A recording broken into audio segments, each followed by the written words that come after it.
everybody. This is my first time at EVA. Thank you so much for having me.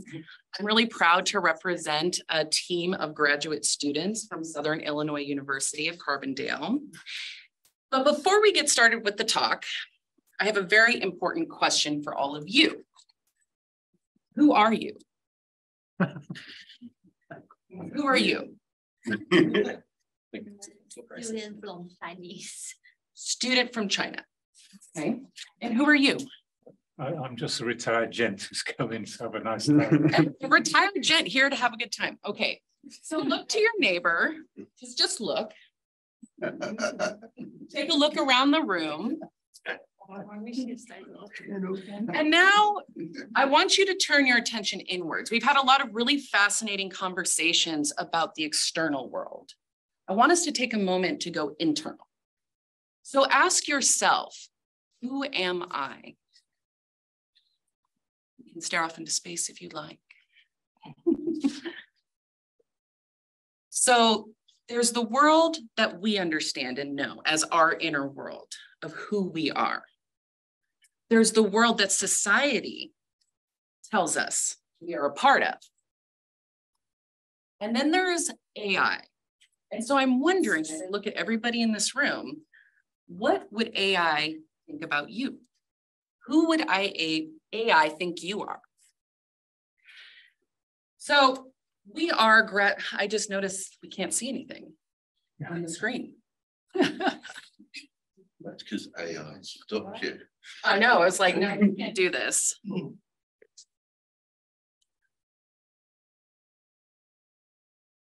Sharing.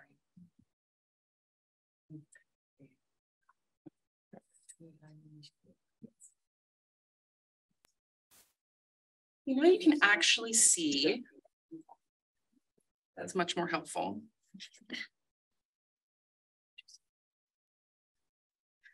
Susan, AI know who you are. So you can take a look at some of this artwork as well, which was all created by me using Midjourney. And we are a group of graduate students in the MFA program at Southern Illinois University. And we were introduced to AI in the course of our study, which is interesting because prior to last fall, I didn't know anything about AI. I mean, I heard about it, you know, kind of the headlines, right? But I didn't know that it was something that I could use. I don't have a computer science background. I am an author. I have a couple of published science fiction and speculative books. But I really didn't come to an MFA program to learn about computer stuff. But we had a faculty member who was very passionate about the idea of digital narrative and the future of storytelling, because it's changed a lot. And so the four of us were invited, along with a bunch of other people, to try out this technology and use it in our stories.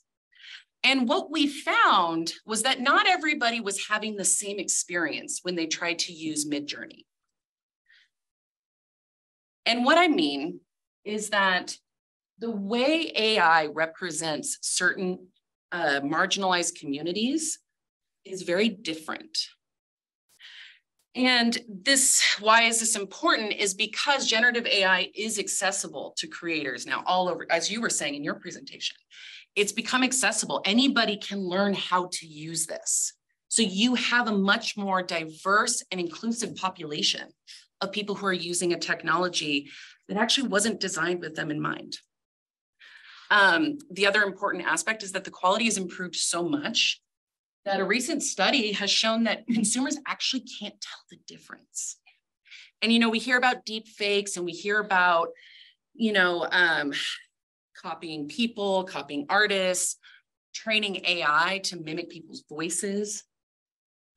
But what about just the average consumer in marketing? They've started using AI voices in a lot of commercials.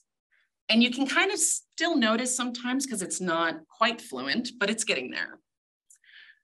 The other important aspect of this, right, is that social constructs and prejudices and stereotypes are transmitted. And this is incredibly important to acknowledge because AI is scalable.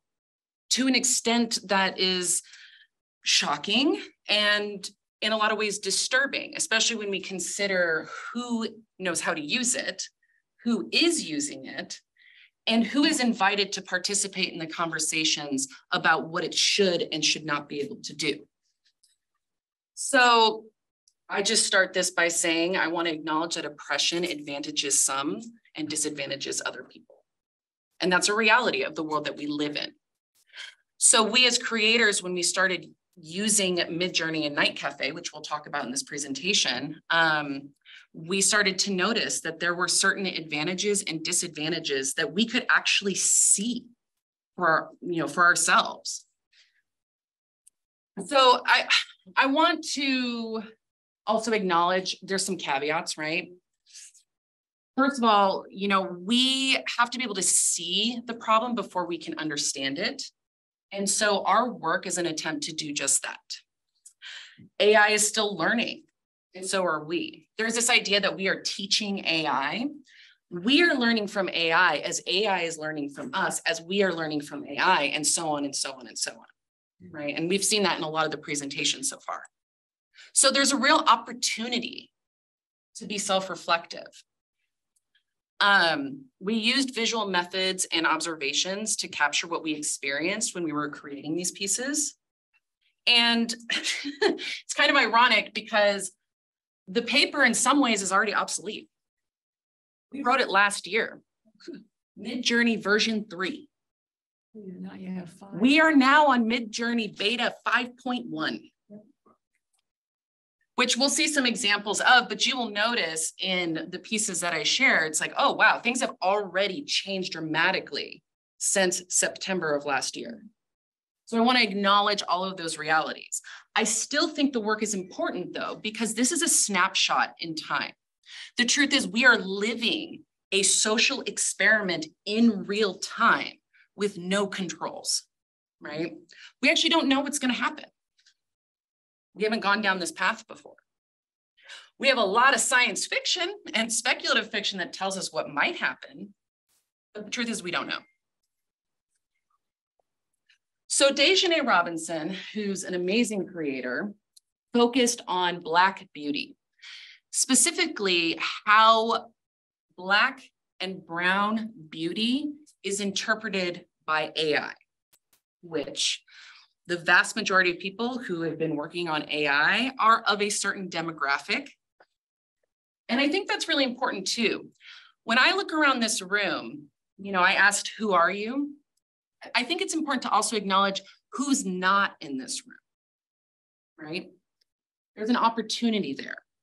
And so Dajonea looked at how Eurocentric beauty bias in AI training has distorted depictions of Black and brown people in this artwork. So we see some examples here of just like how antiquated stereotypes and racist, imagery is still appearing. And this was all in attempts for her to create images that were reflective of who she felt inside, as she felt, who she is, and found that she could not. And in fact, even when she specified, beautiful Black woman, whiteness was still the default setting. And there are more images in the paper, and she's done a lot of work on this. So she actually started a Black God project, which you can find on YouTube. And it's gorgeous. And it features the work that she has created to celebrate Blackness. But when we began in our MFA workshop, just playing around, learning how to prompt the machine, she was not able to generate what was true. And so you can see some of the prompts here, realistic Black woman. This one was African-American fairy with glass wings, beautiful pastel colors, which in the paper is actually compared to another fairy that is white-skinned, which is far more detailed, intricate, and aesthetically pleasing than this sort of dead-eyed, flat caricature. Tran is another creator. And she looked at how Asian people were depicted. in Midjourney and Night Cafe. And she as well discovered that whiteness was the default setting, even when she would specify ethnicity. So the things that we learned in the workshop were actually how to get around these defaults. Like, how do we trick the AI into giving us what we really want? And she also discovered that there was very little distinction between cultures and ethnicities. And Asian people specifically kind of became like a soup. It was just like a catch-all phrase, right? So even when she would specify Vietnamese or Korean, it was kind of like, well, maybe, right? And we can see here, so realistic Korean woman, realistic Vietnamese woman, but there's not really any distinction. And they don't look realistic at all, right? And this is to say that even Midjourney version 3 was able to produce some images that were more realistic than this. And specifically, something that she noticed was the objectification and hypersexualization has been a significant problem for a lot of Asian women. And so in certain prompts, they actually were more computer rendered, as if the repository, the data repository used to train these AI programs was quite shallow, the reference material. And so this was my project. So I became very interested in all of these different results that we were getting. And I started to become curious because, so as a member of the queer community, queerness, right, is not something that is always obvious. But there's something colloquially known as gaydar. And that is an intuitive sense, an intuitive, maybe. And I can't really describe why that is, but when I'm in a room full of people, I can kind of get a sense of somebody. And sometimes I'm wrong. And there's sort of the joke of like, how good is someone's gaydar compared to somebody else? So I started to wonder, I'm like, how good is AI's gaydar? That's what I wanted to know. So I did a comparative analysis between Midjourney and Night Cafe, trying to see how different characteristics or identity markers of the LGBTQ community were interpreted by the AI. Because when I put in bisexual kindergarten teacher, yeah, come on, AI, I want to see what you think about that. How do you interpret that? What does that look like? Because really AI is a peek into the societal zeitgeist, right? Of what makes us us. These labels, these constructs, right? That many of them are artificial distinctions that we have created because humans love categories, right? And yet it is used violently in so many ways. So some just interesting little notes here. This specifically was a drag queen teaching a math class, right? And so I prompted Midjourney and Night Cafe. Midjourney made me mad. I had to run this prompt so many different times and variations and trying to get it to produce a drag queen in a math class. It refused. It was like, no, that's not real. That's not even possible. I was like, okay. Night Cafe had no problem. It's like, sure, yeah, okay, just slap her in there. That's fine, right? Now, aesthetically speaking, I mean, there's a difference. One is more aesthetically pleasing than the other, but it was able to do it. Now, I was like, okay, well, maybe this is just a fluke, right? But when I plugged in a man teaching a math class, Midjourney immediately was like, oh, I know what that looks like. And historically speaking, most math teachers are overwhelmingly male. So this was also, Night Cafe was also like, sure, I don't know, make it a guy. So Night Cafe really didn't have any seemingly ideological preferences as far as subject and setting. It was like, sure, this is a subject, this is a setting. I'll slap those two things together. Midjourney, you know, was kind of squishy about it. Now, I did run into some issues. That censor bar, I added. So I want to point out that Night Cafe sent me dick pics that I did not ask for. So consent is a little problematic when it comes to AI. But this was in response to the prompt trans man gardener. There is nothing inherently sexual about being trans. And yet, trans experience has been sort of diluted and distilled into genitalia. It's a conversation about what's in your pants. But that really is just such a, it's in there, but it's not even close to the whole picture of what it means to be trans. So that was very interesting. The other aspect here that I noticed is that certain terms are banned outright, which makes sense because there's been a lot of concern about generative AI being used to produce child pornography, for example. So certain terminology is banned. Now, I will say Night Cafe is a little more liberal on the nudity side, obviously, but Midjourney was like, look, we're just gonna cover everybody's ass here.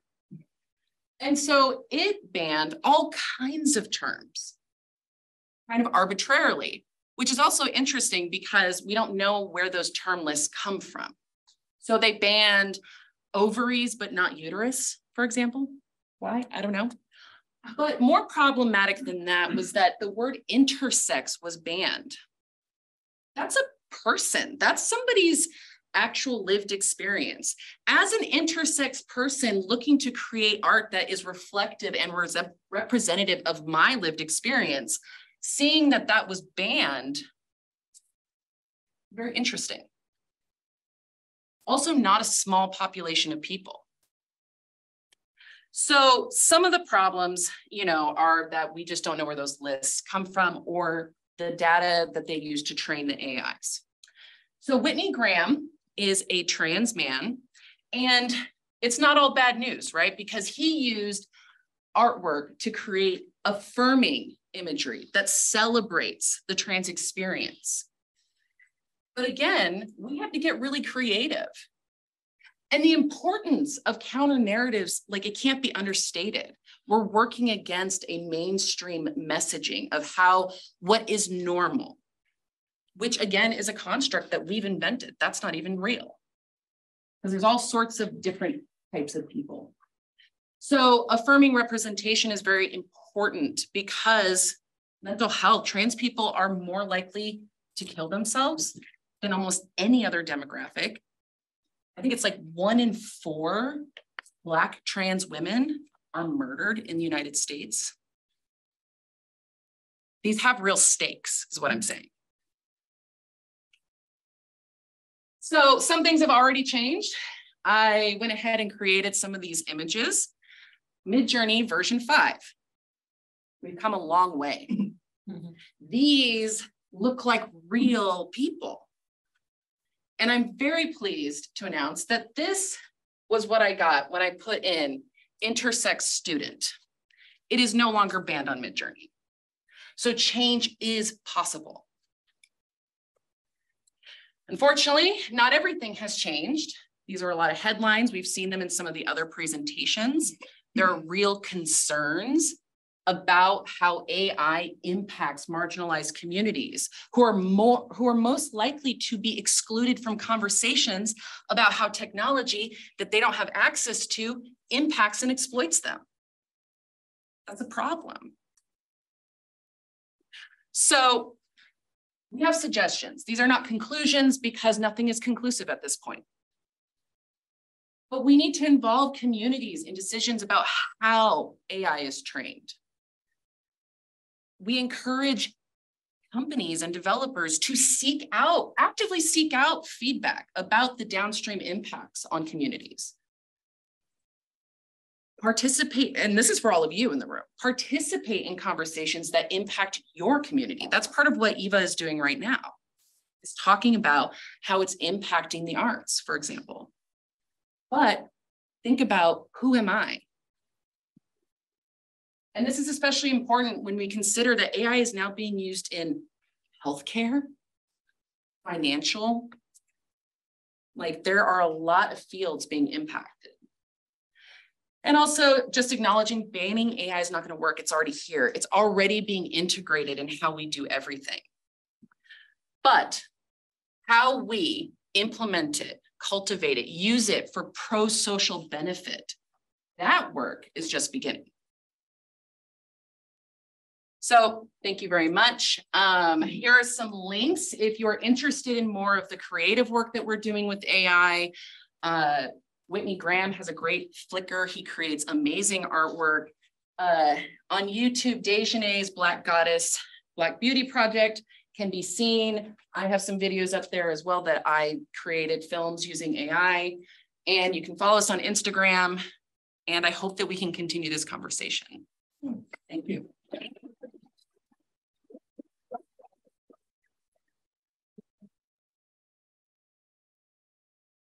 I think we have time for 1 or 2 questions. Yeah, thank you.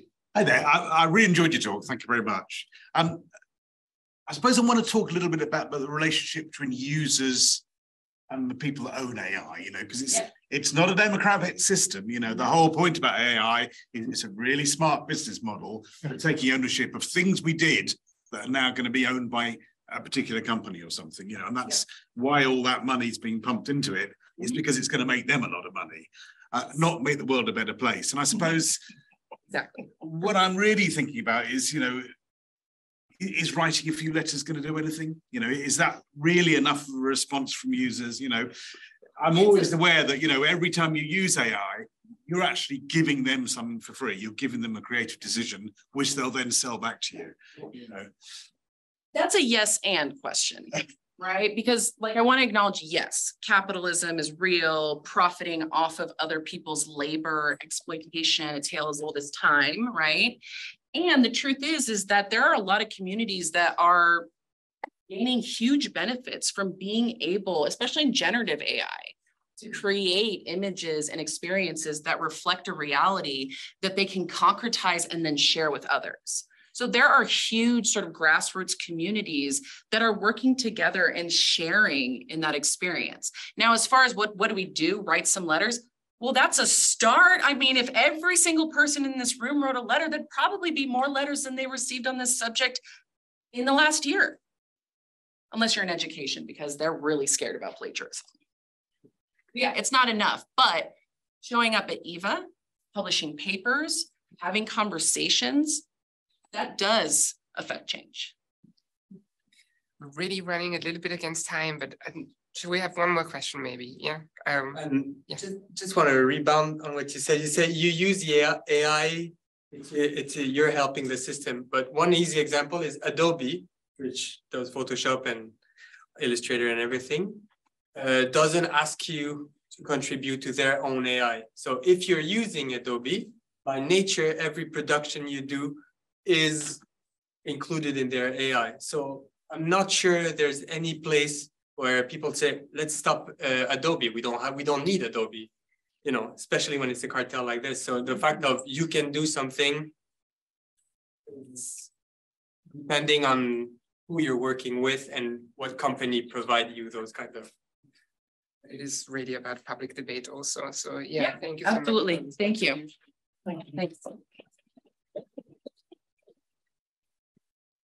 The next talk is online, and it's by Kristen Carlson, Greg Warnes, Sarah Iran Nezat, Kimberly Brooker, Lindsay Schlink from Illinois State University.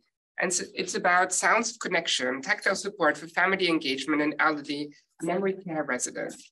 So this is about a series of interactive, tangible musical kits designed for senior citizens to support memory care residents.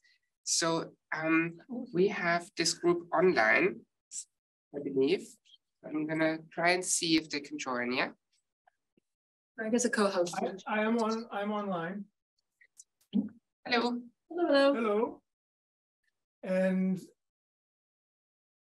sharing my screen, 1 moment.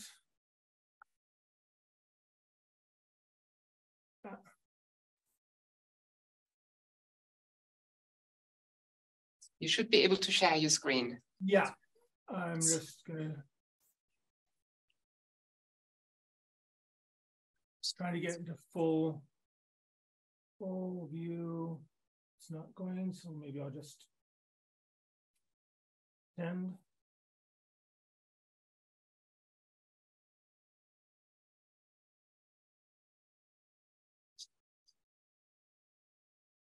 Okay, and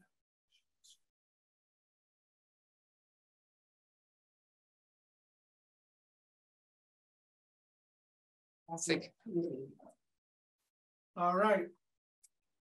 Hello, everyone, and I'm happy to be at EVA, though I wish I could be there in person with you all. What we are presenting, as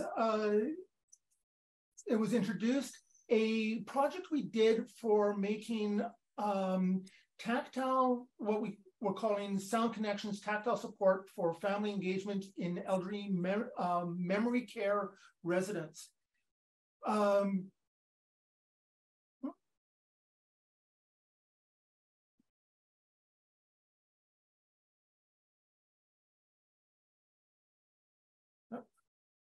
we go. This paper was came out of a project with grad students for a course designing for senior citizens. The grad students were tasked with exploring what ways creativity, technology could be used for a local elderly community. So they were first tasked with looking at their own communities, their grandparents, other community members, then started looking for potential partners within this immediate civic engagement area. While we will often think of functional tasks when we're doing these kind of design projects, such as fall detection necklaces, keyboards with larger keys, the students found that the technologies specific to senior creativity were less prevalent. And so that's what they started getting interested in.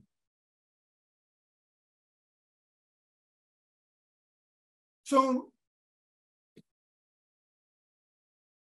one of the issues that came up in the course, though, is it was taught in spring 2020, which then everything had to go online halfway through the course. And so that changed a lot of the way the course had to be run. The other problem was that the partner that we had started working with had to go into lockdown. And so that also changed a lot of the design process that we were able to work in. So this has also made it very hard to finish this work, and I will discuss that later, the process that we're going through at this point to get this work actually completed. The students seeked out many different partners, but there was one partner in particular that started getting very enthusiastic about the idea, and especially for their memory care unit. This partner frequently highlighted the importance of context and social connection within the project, and thinking about where their project would be located, who would be engaged in it. And so they started really adding a lot to the project. And so this is how we ended up working with them.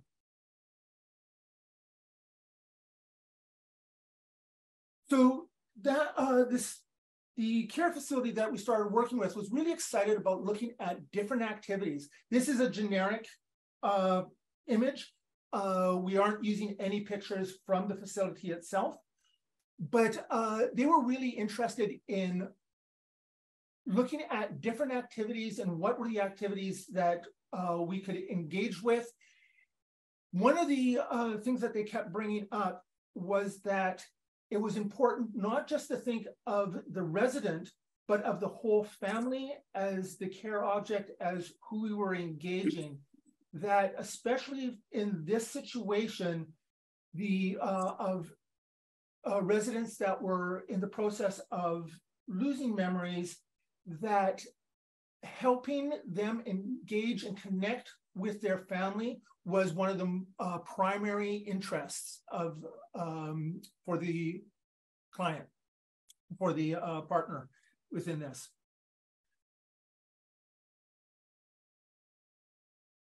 So yeah, the facility was very excited about having objects that would support interaction with other people and would provoke memories to initiate conversation between the residents, and either between the residents or with their families.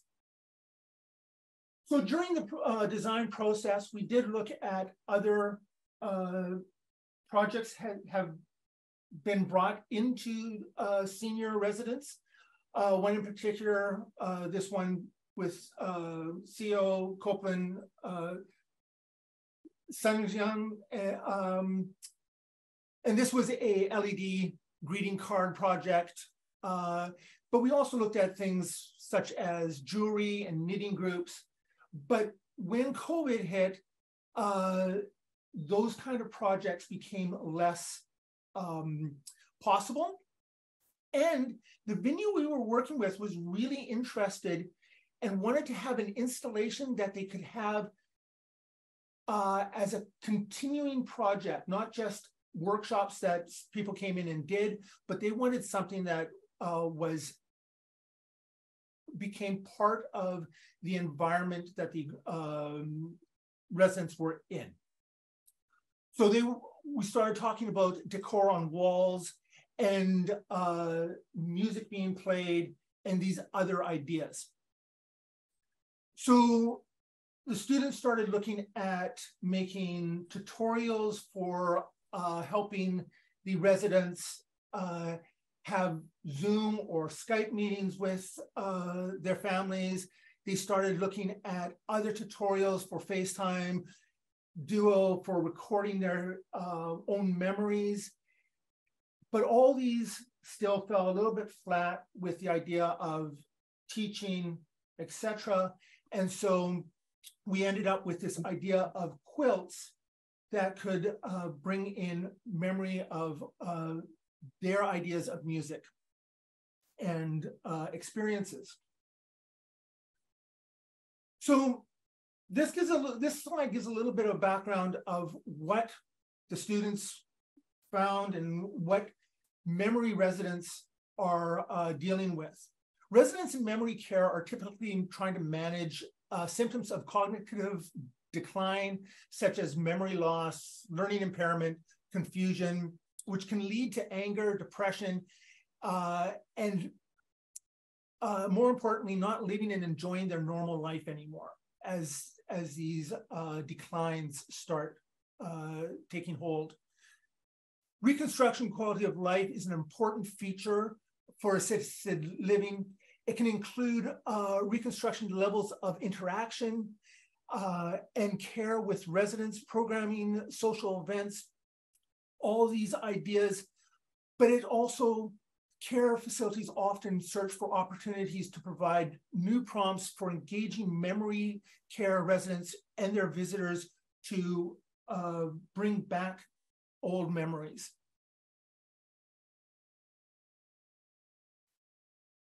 So this project began with the class exploring how technology could support seniors' creative practice, but soon became this idea of around everyday tools, universal design principles, functioning scenarios as Internet of Things approach home products.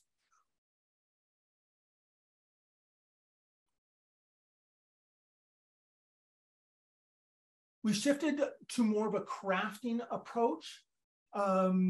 We did think about doing the crafting with the residents themselves, but during the lockdown, this was not possible. But we did start thinking of the crafting as a way of making the first connection. So started looking at a variety of textures, fabrics, as discussed in importance of tactile engagement. Also, the music was discussed as a very important role in the residents' lives, as a good option for helping them remember stories. There's a large literature about the role of music in memory and in the care of dementia residents as well. Students decided to put the two together, the tactile and the music, and their best option was to create these musical quilts that I'll be showing in a moment. So we worked, the students all worked together to select designs, color palettes, musical choices. These choices were mostly finished before lockdown, but just as we were starting the construction, we all had to break up. That made it very difficult to share materials as things got progressed in the build cycle. These are some of the mood boards that these students came up with, taking the idea of leaves and abstract imagery for their designs. The students then also started looking at different fabrics choices, color choices. Again, this was done in consultation with the residents and the facility, going in and seeing what the design of the decor there was already and seeing what would match.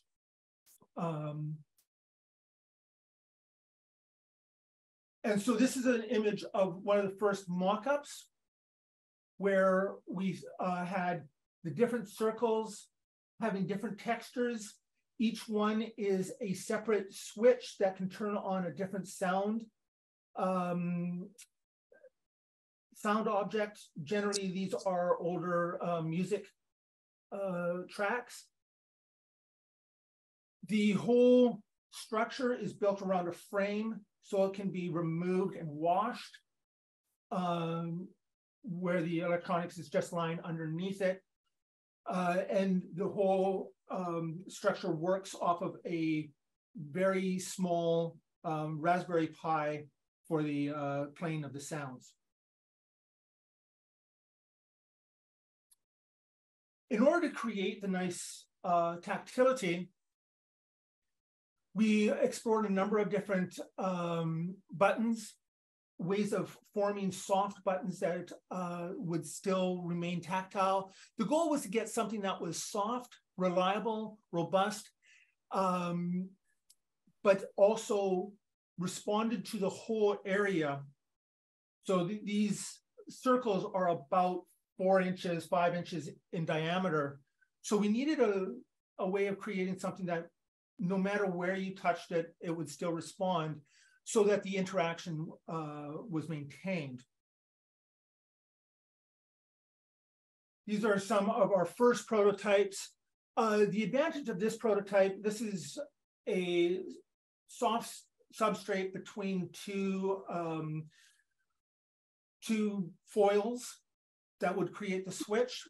It was a very easy construction, but we found it wasn't that robust, partly because the size of the connection could be very small, and therefore it had a lot of false positives.